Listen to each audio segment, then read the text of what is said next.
Welcome, folks, to this edition of the 700 Club. 1 week from today, the voters in Israel will decide who their next prime minister is going to be.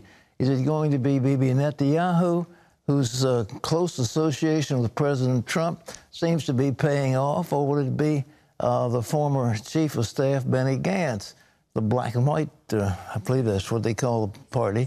Well, we're going to have our fearless analyst give us a rundown about what he thinks, and he's got that story from Jerusalem.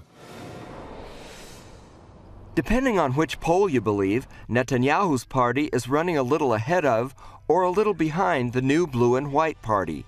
It's a coalition led by political newcomer Benny Gantz, former chief of the Israeli Defense Forces. In fact, the blue and white party is a notable collection of military and secular leaders. Many of them once served with Netanyahu, but now are his bitter political rivals. They see the pending indictment of the prime minister as an opportunity to replace him. Israel's Attorney General announced his intention to indict Netanyahu just weeks before the election. Since then, Likud has risen in the polls. Knesset Speaker Yuli Edelstein is Likud's second in command. He often fields media questions about the pending indictment. You have to remind us that indictment happens in court. And before that, according to the very old rule, everyone's innocent until proven guilty. And that's the situation of the prime minister right now. Pollster Mitchell Barak says even a week before the vote, it doesn't feel like the campaign has started. You know, there's been a lot of mudslinging back and forth, but if you walk around Jerusalem or Tel Aviv or anywhere else, you don't see signs on people's balcony. You don't see signs in their window. Netanyahu has reaped the benefits of his close relationship with President Trump and the visit of Brazilian President Jair Bolsonaro to Israel. Barak recently took an in-depth survey of Israelis and found their support for Trump has skyrocketed to 73%.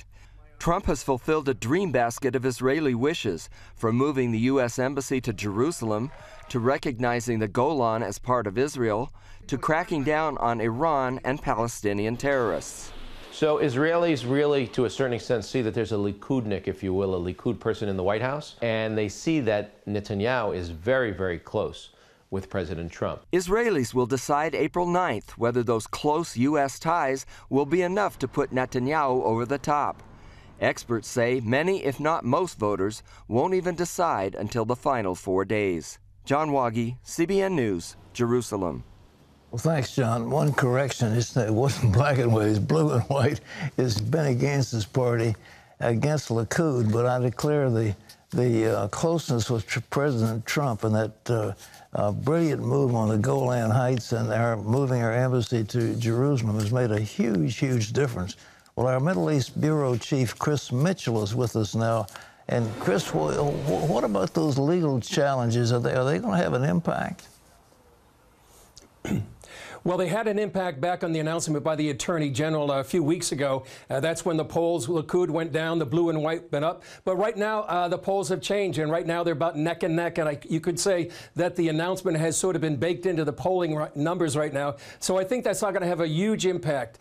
He may be indicted, but that's going to take a long time. He has an opportunity to defend himself, could take as much up to a year. Even if he's indicted and if he does become prime minister, he doesn't have to step down. I think one issue, Pat, that really might determine the electorate right now is Bibi fatigue. He's been there for 10 years, and they have to decide whether they want this continued leadership by the prime minister, or they're getting tired of him right now. What kind of policy is Benny Gantz? You remember we were with Benny up on the Golan and all over that area in the Hula Valley, and he was a great guy when he was a brigadier general. What kind of policies would you think he'd be putting into place? Well, that's a good question, Pat. Actually, the pollster we interviewed for John's story, he said that he's sort of right now like a fantasy candidate. You really don't know a lot of his policies. He hasn't been making policy statements.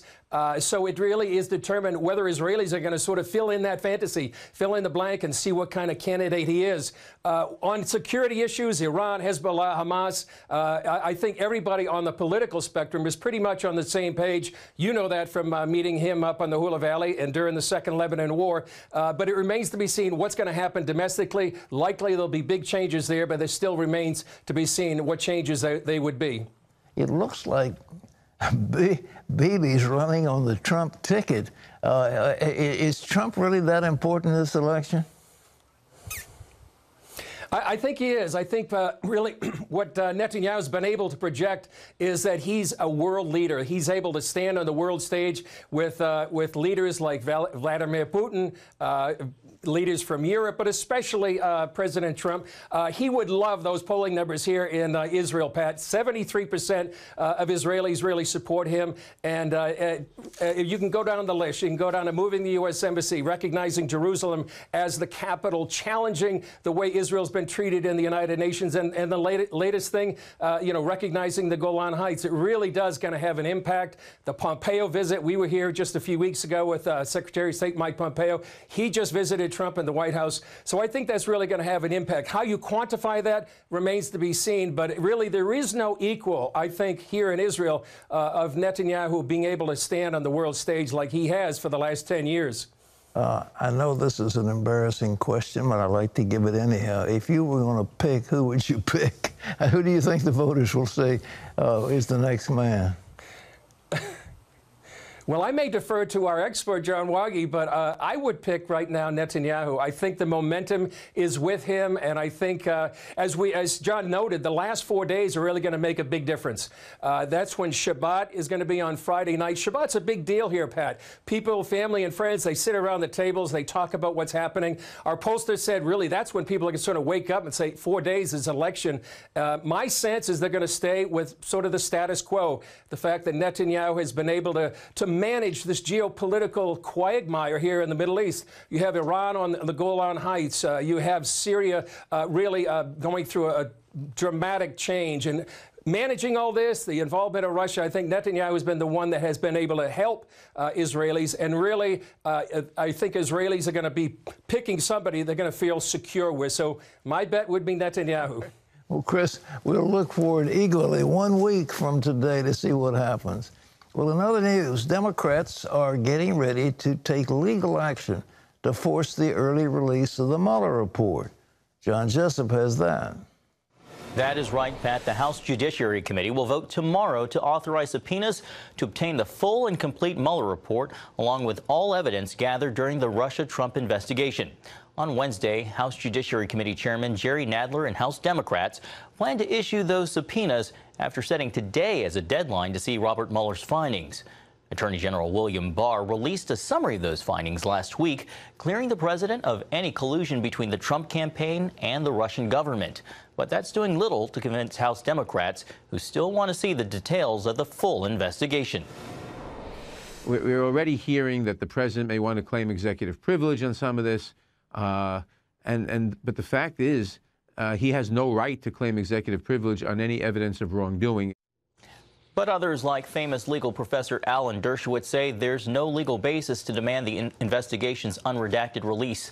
Pat, back to you. Well, I agree with that distinguished jurist, Alan Dershowitz. I think he's absolutely right. The House Democrats are beating a dead horse, and it's time they ought to get on a horse that's got some life in it.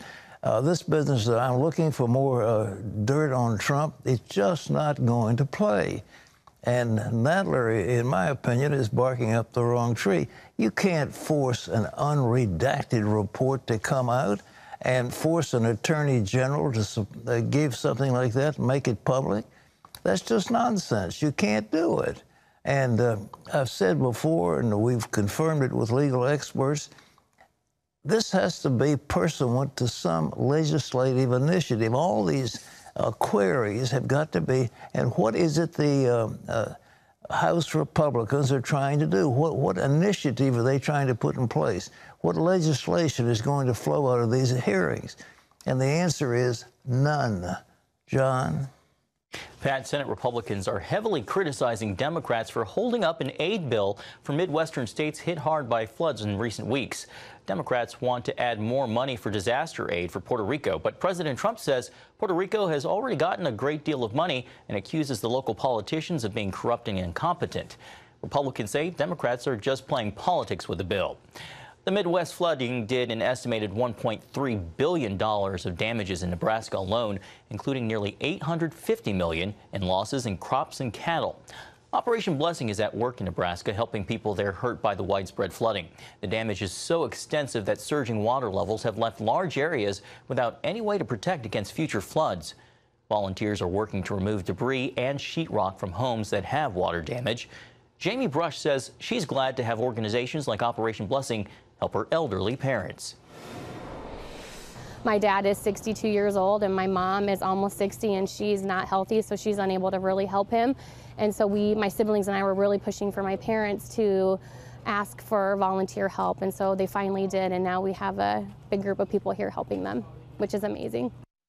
And Pat, as you well know, OP is working and will continue to work with volunteers to help those in need after this historic disaster. Thanks. I want to point out Operation Blessing is looking for volunteers. Here's the deal. You've got to be at least 18 years old, dress appropriately for work, long pants and hard-soled shoes, provide your own transportation. If you want to help, this is Fremont, Nebraska. Those people need help. The cleanup is terrible. The loss of property and the ability to plant crops is enormous, but they need help. I mean, it's been horrible flooding, and you can see what's happened to some of those houses. So here's the number. It's 800-677-7974. 1-800-677-7574. If you want to be a volunteer to help, Operation Blessing would be glad to have your assistance.